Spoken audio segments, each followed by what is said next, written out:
Jeffrey Epstein अपराध का चेहरा था, लेकिन उसे बचाने वाला सिस्टम असली राक्षस था। यह शिकार नहीं है, सच की खोज है।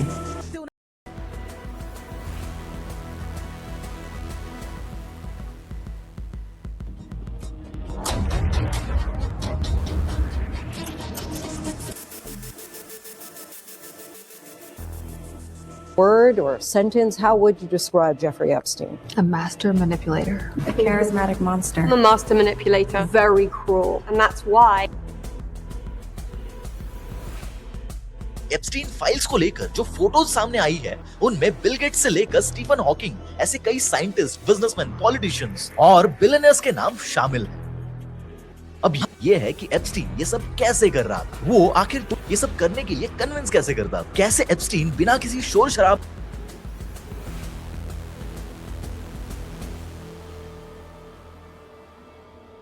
एप्स्टीन फाइल्स से मतलब है अदालतों में पेश किए गए दस्तावेज, गवाही, सीलबंद रिकॉर्ड और कानूनी फाइलें, जो कि एक मानव तस्करी से जुड़े यौन अपराधी जेफरी एप्स्टीन से जुड़ी हैं। जेफरी एप्स्टीन एक दोषी यौन अपराधी था, जिसका 2019 में हिरासत में मौत हो गई थी।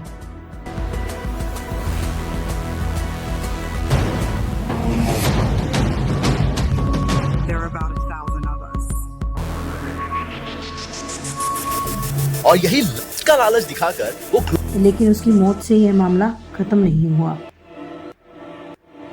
इस केस के केंद्र में है पीड़ित, कुछ कम उम्र की लड़कियां, कमजोर पृष्ठभूमि से आने वाली, जिनके पास न ताकत थी ना पहचान।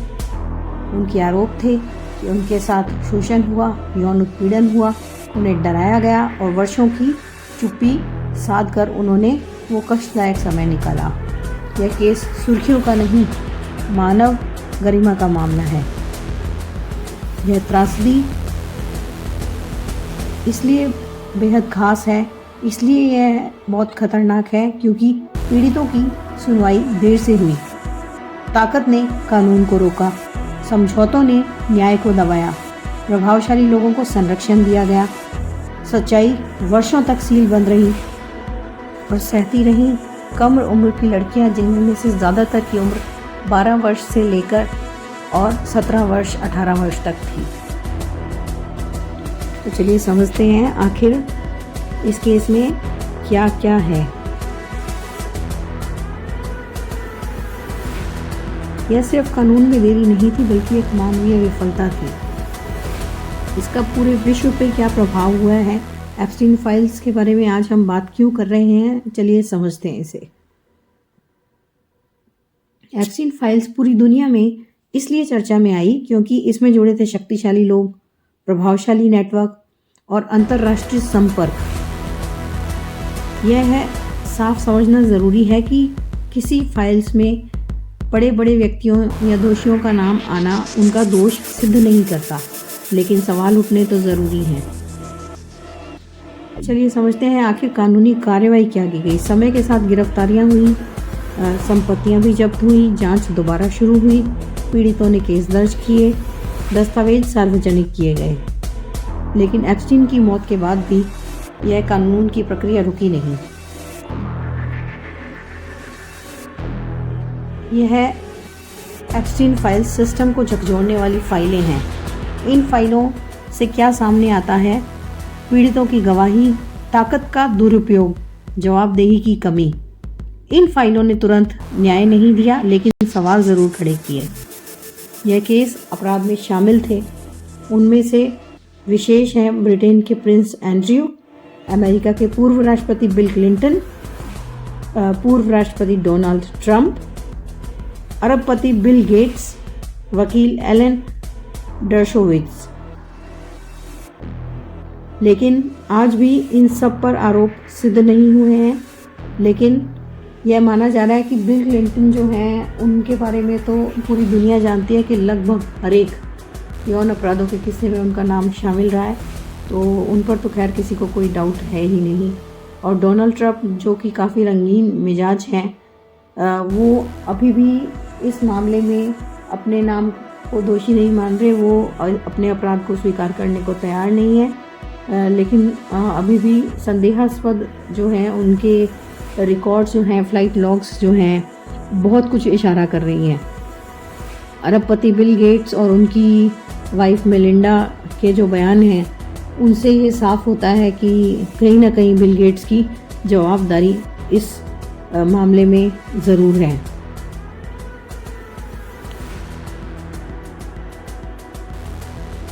यह मामला सत्ता का नहीं, पीड़ितों का है। यह एक कहानी है नाबालिग लड़कियों की, उनके शोषण की, उनके डर की और पूरे सिस्टम की चुप्पी की। जब पीड़ित रोती रहीं तब ताकतवर सुरक्षित रहे। यह बेहद शर्मनाक है। इसमें हमारे सिस्टम है उसकी विफलता को हम कहाँ पे समझते हैं, उसे समझते हैं। शिकायतें तो थी लेकिन कार्रवाई नहीं हुई, नाम थे लेकिन जांच नहीं हुई, सबूत थे लेकिन फाइलें सील रहीं, पीड़ित थे लेकिन समझौते किए जा रहे थे, आरोपी मरा लेकिन सवाल जिंदा रहे। फाइलें किसने दबाई और किसके फायदे के लिए? याद रखिए, हर दस्तावेज के पीछे The devil himself said, I'm going to हर गवाही send के some dollars पीछे for your child's life. Do you think you're the devil himself? But you earned it. I know, but I do have a good mirror. So you earned it. We went back to this before. You earned sorry. it. Do you think you're the devil himself? Advising the Why would you worst say that? people because you have all the attributes. You're incredibly smart. You remember the devil is somebody Devil's knows what? bad things, and just to make more money. You're a mathematician. We walked into that clinic where they're giving that money out to these people that are in the most dire straits of poverty and sickness, and told them that the money was coming from a class 3 sexual predator. Tier 1. What's tier 1's the highest and worst? No, I'm The lowest? I'm the lowest. You're the lowest. Okay, tier 1, you're the lowest. But a criminal. Yes. That the money came from them. What percentage of people do you estimate?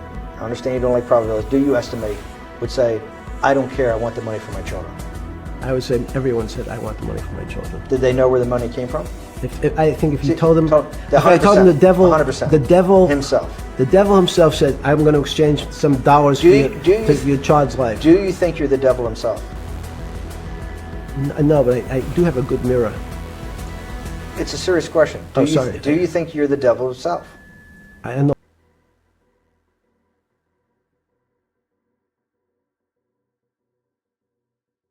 है सत्ता के दुरुपयोग की, एक पूरे system की नाकामी की और पीड़ितों की हिम्मत की। एप्स्टीन फाइल्स हमें याद दिलाती हैं कि देर से मिला न्याय जख्म और गहरे करता है। आज जब दुनिया इन फाइलों को देख रही है तो याद रखिए, हर दस्तावेज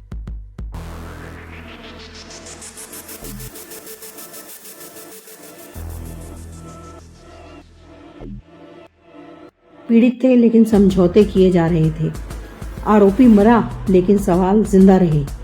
फाइलें किसने दबाई और किसके फायदे के लिए? जेफरी एप्स्टीन की हिरासत में मौत आज भी सवाल है।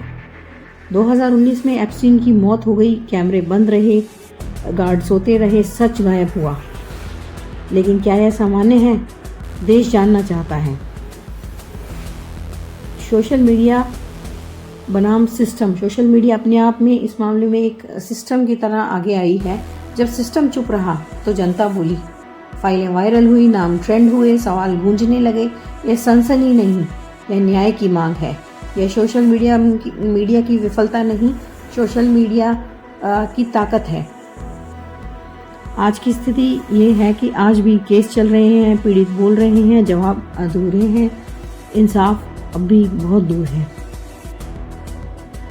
अब एक आखिरी सवाल जो बेहद साफ और सीधा है, अगर यह आम लोग होते, अगर यह ताकतवर नहीं होते तो क्या इंसाफ इतनी देर करता? अगर यह लोग आम लोग नहीं होते और ताकतवर लोग होते तो क्या इंसाफ इतनी देर करता? देश जानना चाहता है। यह आरोप नहीं, यह सवाल है। नाम गिनाना दोष सिद्ध नहीं करता, लेकिन सवाल पूछना जरूरी है। जब तक हर फाइल नहीं खुलेगी तब तक हर पीड़ित को इंसाफ नहीं मिलेगा और यह बहस रुकेगी नहीं।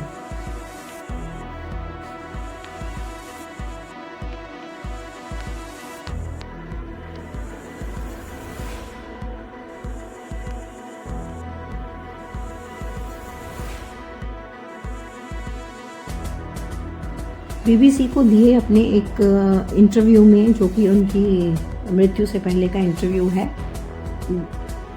उसमें उन्होंने कहा था, जेफरी एप्स्टीन ने कहा था कि मैं इस पूरी कहानी का सबसे छोटा हिस्सा हूँ। हर कोई इस तरह के गलत काम करना चाहता है और मैं इनमें सबसे नीचे हूँ, और मुझसे ऊपर 5-6 बहुत बड़े बड़े लोग हैं और मेरा नंबर 5वें-6ठे नंबर पर आता है और मैं सबसे एंड में आता हूँ। तो इसमें समझने की ज़रूरत है कि सबसे छोटा हिस्सा कौन है। तो सबसे बड़ा, अगर सबसे छोटा हिस्सा जेफरी एप्स्टीन है तो सबसे बड़ा हिस्सा कौन है? क्या ये सबसे बड़ा हिस्सा प्रिंस एंड्रयू हो सकते हैं, या फिर ये डोनाल्ड ट्रंप है, या फिर ये कोई और अन्य लोग हैं? तो इसमें सिस्टम बड़ा है, सत्ता बड़ी है, कि पैसा बड़ा है, या वो लोग बड़े हैं जिनसे सवाल पूछने की हिम्मत किसी ने नहीं की?